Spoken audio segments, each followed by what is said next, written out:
মাটির তৈরি দেহের জন্য, মাটি থেকে উৎপন্ন হওয়া খাবার আমাদের দেহের জন্য অনেক প্রয়োজন এবং এই খাবার খেয়ে আমরা শরীরকে সুস্থ রাখি এবং শরীরে পুষ্টি যোগায়।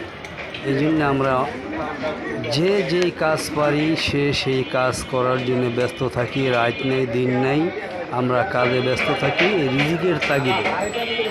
সম্মানিত বন্ধুগণ, মাটির তৈরি খাবার খেয়ে এই মাটির দেহকে আমরা সুস্থ রাখি, কিন্তু এই মাটির তৈরি খাবার খেয়ে আমাদের রুহ আত্মা কিন্তু সুস্থ থাকে না।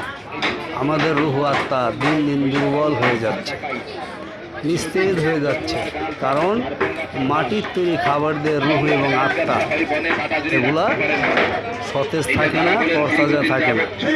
তাহলে কী করলে রুহ এবং আত্মা, মানে আত্মা নামের বস্তুটা কোন খাদ্য খেলে সেটা সতেজ থাকবে, তরতাজা থাকবে? সেটাকে তরতাজা রাখার মাধ্যম হইল আল্লাহ তাআলার ইবাদত। সে ইবাদত নামাজ হইতে পারে, আল্লাহ তাআলার জিকির তাসবিহ তাহলিল হইতে পারে এবং ভালো নেক আমল হতে পারে।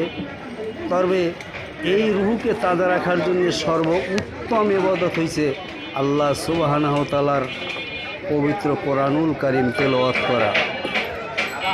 পবিত্র কোরআনুল কারীম যে বেশি বেশি তেলাওয়াত করতে পারবে এবং করবে, তার রুহু এবং আত্মা, অর্থাৎ রুহু আত্মা একই কথা, এইটা বেশি সতেজ, মজবুত, আলোকিত হয়ে থাকবে, অর্থাৎ ঈমান মজবুত হয়ে যাবে। যে যত বেশি কোরআন তেলাওয়াত করবে তার ঈমানের নূর তত বেশি জেগে উঠবে, ঈমানটা তত বেশি তরতাজা হবে, পরিষ্কার হবে। সম্মানিত বন্ধুগণ, তাই আসুন আমরা বেশি বেশি করে কোরআন তেলাওয়াত করব। বন্ধুগণ, আমার চ্যানেলটা তোমরা একটু সাবস্ক্রাইব করে দিও। বন্ধুগণ, একটু সাবস্ক্রাইব করে দিও। ধন্যবাদ।